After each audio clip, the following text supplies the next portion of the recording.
நீ போய் முதல் நாளாக நின்று பார்க்கணும்ல. நீ ஹாஸ்பிட்டலுக்கே போகாம ஃபோன் கூட பண்ணி கேட்காம இருக்கிறேன்னா நியாயம்.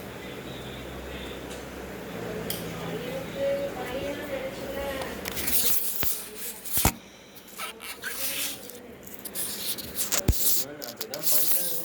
என்ன பண்றது? பொறுமைகள் தான்.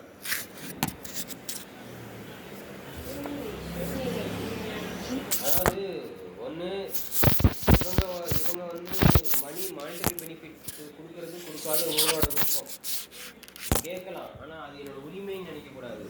ஒரே பிள்ளை தானே, அவங்க பிள்ளைக்கு தானே, அவங்க பிள்ளைக்கு கொடுப்பாங்கப்பா, உனக்கு கொடுக்கணுங்கிற அவசியம் இல்லை அப்படிங்கிறது அது நியாயமான விஷயம் தான். அதுதான் ஜெனின்னு. சரி கேட்டு பார்க்கலாம், இல்லைன்னா பரவாயில்ல, சரி அவங்க கொண்டு போய் கொடுக்கட்டுமே, இப்போ என்ன நம்ம கேட்கலாம் அப்படின்னு வந்துடலாம்.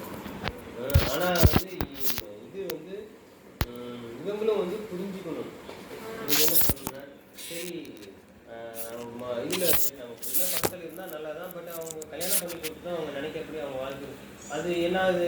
இப்போ என்னாச்சு அப்படின்னா இவங்க இருந்தால் வீட்டுக்கு வராமல் இருக்கிறது, வீட்டுக்கு என்ன இவங்க கூட மதிப்பு கொடுக்காமல் இருக்கிறது. அவன் என்ன நினைக்கிறான்னா இவங்க எப்போ இது ரெண்டும் எப்போ செஞ்சு வரையும் அப்போ தான் நம்ம நிறைய அந்த அந்த அளவுக்கு தான் வீடு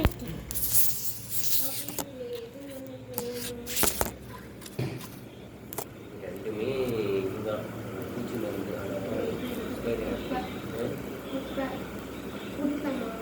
சரி கொடுக்கலாம்.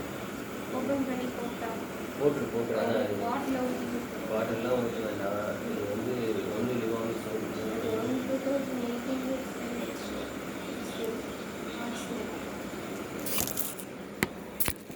இதெல்லாம் வந்து என்ன பண்ணுவோம்னா அப்படியே உடச்சி தான் கொடுப்பாங்க. ஊற்றி கொடுக்கணும். இப்போ டைரியா கேஸஸ்க்கு கொடுக்கலாம். மாடு டைரியா கொடுக்குன்னா பூச்சி மருந்து கொடுத்தா ஆகும். இருக்குது நிறையா ஒன்று கேட்டால்